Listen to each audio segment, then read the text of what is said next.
बिस्मिल्लाहिर्रहमानिर्रहीम, अस्सलामु अलैकुम। रमज़ान करीम के साथ मैं हूं आपका मेज़बान यासिर ख़ान।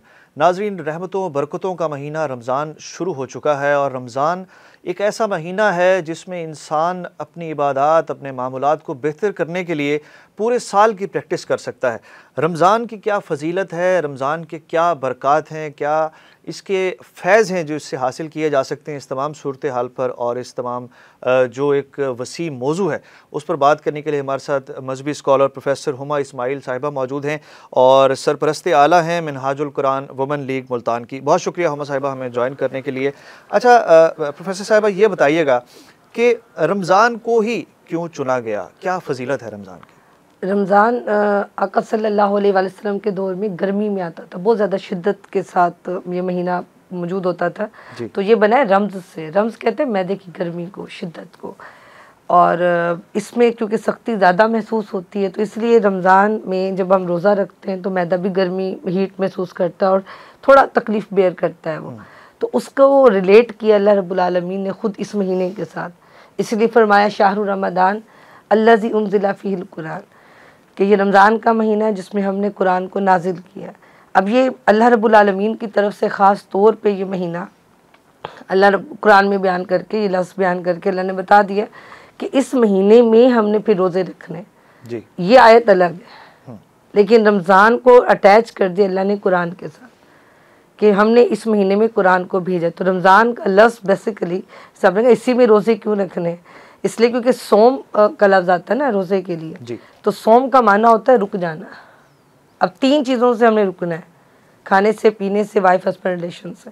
और अल्लाह रब्बुल आलमीन की तरफ से हुक्म आ गया कि आपने सहर से लेकर यानी तुलुए फजर से जब सूरज की पहली किरण फूटेगी उस वक्त से लेकर और जैसे ही सूरज की पहली किरण डूबेगी आपको इस पूरे टाइमिंग में इन तीन चीज़ों से रुकना है।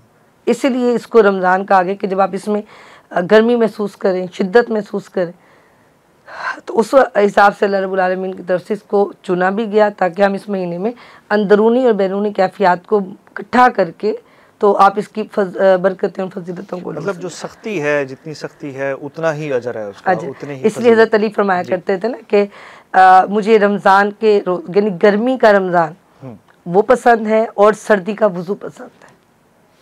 सुभान अल्लाह। अच्छा प्रोफेसर साहिबा, ये बताइएगा कि रमज़ान शुरू होते ही इबादत की तरफ लोग मशगूल हो जाते हैं, कोशिश होती है, रुझान बढ़ता चला जाता है। और रमज़ान की इबादत का क्या अजर है, क्या फ़ज़ाइल हैं आम दिनों में नमाज़ पढ़ने के, रमज़ान में नमाज़ पढ़ने के, वज़ू करने के, मसवाक करने के, जो तमाम मामूलात होते हैं उनका अजर कितना बढ़ जाता है रमज़ान में? रमज़ान में इसका अजर अल्हम्दुलिल्लाह अल्लाह की बड़ी शान है, बड़ा प्यारा रब है हमारा, हमसे बड़ी मोहब्बत करता है वो, फिर हर चीज़ को ना मैनेज करवाता है हमारे लिए।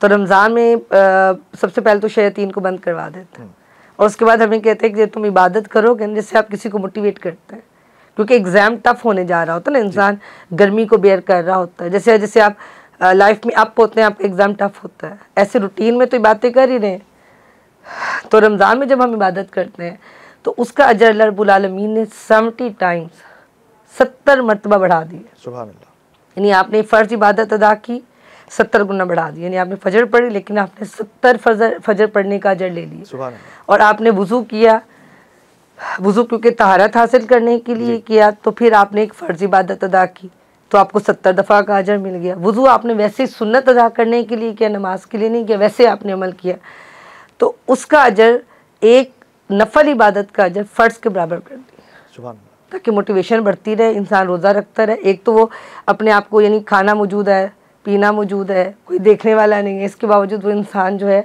वो गुनाह से वो अपनी हलाल अशिया से रुक रहा है। तो नस्ल बात जब हलाल से रुकेगा तो हराम से तो खुद ब खुद ही रुक जाएगा ना। ये फ़लसफ़ा असल हमें जो रमज़ान का वो ये सिखाता है कि जब आपको अजर, और फिर ये भी कह दिए गुनाह से रुकना भी एक इबादत है। नेकी तो की सो की ना, आपने रोज़ा रखा, नमाज पढ़ी, तस्बीह तहलील की, वुज़ू किया, अपने आप को पाक साफ रखा, ये तो इबादत बन ही गए। फ़र्ज़ अदा की तो 70 गुना, नफल अदा किया तो फ़र्ज़ इबादत का अजर मिल गया। इधर से हमने झूठ बोलना छोड़ दिया, भी रोज़े में झूठ कैसे बोलूँ, ग़ीबत नहीं की, कोई अल्लाह ना करे हराम कारोबार करता है या बीच में रिश्वत लेता है, ऐसे ब्लैक मार्केटिंग की तरफ ध्यान है किसी का, और पाकिस्तान के जो इस टाइम के हालात है वो तो यही सारा कुछ हमें बता रहे। तो जब इंसान रोज़े में हलाल अशिया से रुकता है ना, तो खुद ब खुद हराम से भी रुकना शुरू करता है। ठीक है।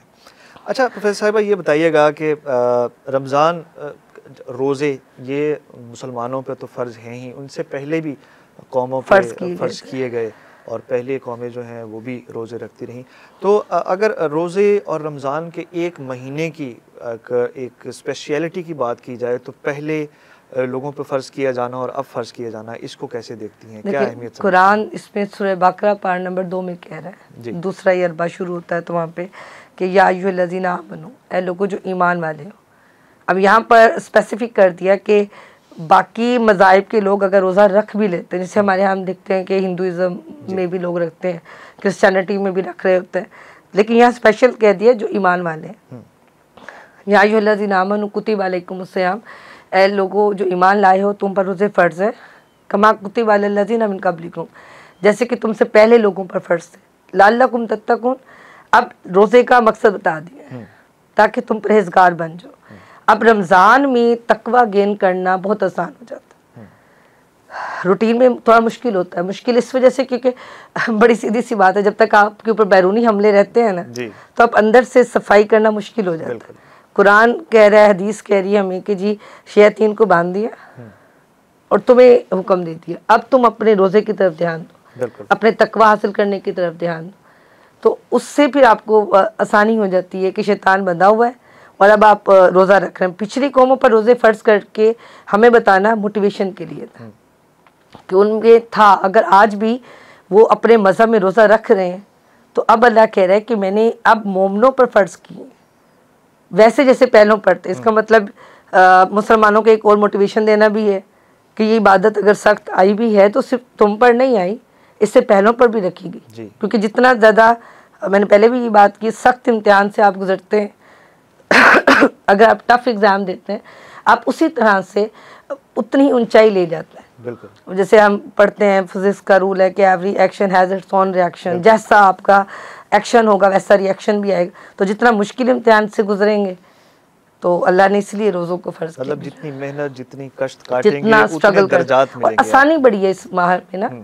आमतौर पे आप इबादत कर रहे हैं, आप घर में, अल्लाह का एक सुन्नत, उसका एक तरीका, मैं आपको यहाँ पे एक थोड़ा सा फ़लसफ़ा क्लियर कर दूँ कि उसने ना हर शय में दूसरे को फजीलत रखी। रूल यही है, ह्यूमैनिटी इज़ इक्वल है, सारे इंसान बराबर है। लेकिन जैसे जैसे आप अमल करते जाते हैं वो कहते हैं आप अप डाउन हो गया। दिन सारे अल्लाह के, लेकिन कहते हैं जुमे की फजीलत है वैसी और किसी की नहीं है। रातें सारी अल्लाह की, पूरी रात अल्लाह के लिए, जब मर्जी इबादत करो। कहते हैं जो रात का तीसरा हिस्सा है ना, जब तुम उसमें बैठ कर मुझे याद करते हो ना तो जो तुम मांगोगे मैं दे दूंगा, क्योंकि उस वक्त मैं आसमानी दुनिया पे आ जाता। वो कहता है बंदे ने ना अपने ऊपर मुशक्कत की है, वो एक गहरी नींद के टाइम से उठकर मुझे राज़ी करने के लिए बैठ गया, तो अल्लाह को वो टाइम ज़्यादा पसंद है। यानी मैं इशा के बाद तरावी सलात तस्बीह पढ़ूँ, इबादत करूँ, अजर है, लेकिन जितना अजर तहज्जुद के वक्त का है उतना किसी और टाइम का। तो उसका असूल ही है, वो सारे नबियों को भेज रहा है, फिर वो कह रहा है तिल का रसूलु, ये मेरे रसूल है, फद्दल ना बादो मलाबास, मैंने बास को बाद पर फजीलत दे दी। तो अल्लाह का कानून कुदरत ही यही है कि एक में से दूसरे को फजीलत देता। ऐसे सारे महीने रब के, कहते रमज़ान मेरी उम्मत का महीना है। मुख्तसरन वही है कि दिन रात सूरज चांद तो वही है, लेकिन अल्लाह ने अपने बंदों पे नवाज़शात और बरक़ात और उन पर जो एक 70 माह से ज़्यादा मोहब्बत करने वाला रब है, वो रास्ते निकालता है आपको आसानी देने के लिए, आपको आगे बढ़ाने के लिए। कि इधर आपको टफ टाइम देता है, इधर जैसे आप उस टाइम टफ टाइम से निकलते हैं, लाइक रोज़ा अभी तो फिर बेहतर मंथ है, हाँ जी, तो जैसे आप उससे गुजरते हैं तो फरमाया कि बंदे मोमिन के लिए इफ्तार के वक्त 2 खुशियाँ हैं। पहली खुशी जब वो रोज़ा इफ्तार कर रहा है, और दूसरी इसी रोज़े की वजह से कल जन्नत में मुझसे मुलाकात करे। सुभान अल्लाह। अब बताइए इससे बढ़कर और क्या आपको मौका मिल सकता है अल्लाह से मुलाकात की। उसने कहा रोज़ा ही रख लो। फिर फरमाया अस्सौमु ली, रोज़ा मेरे लिए है, वाना अजरुकुम, और मैं खुद इसका अजर दूंगा। अब जब किसी बड़ी बारगाह से आपको पता चलता है कि रिवार्ड आने वाला है तो एक्सपेक्टेशन भी उतनी बढ़ जाती है। तो रब कहता है अजर भी मैं खुद देने वाला हूँ। इसलिए उसकी हम रोज़े में इबादत का अजर तो पढ़ रहे हैं ना कि 70 गुना बढ़ गया, खुद रोज़े का अजर क्या है वो अल्लाह कहता है मैं खुद दूंगा। सुभान अल्लाह। बहुत शुक्रिया प्रोफेसर साहिबा। आज का नाजरीन हमारा टॉपिक था रमज़ान की फ़जीलत के हवाले से, और हमने कोशिश की मुख्तसर वक्त में इसके ऊपर जो है वो जामे गुफ्तगू की गई। कल हम एक नए टॉपिक के साथ, एक नए मौजू के साथ आपकी खिदमत में हाजिर होंगे। इजाज़त दीजिए, अल्लाह हाफ़िज़।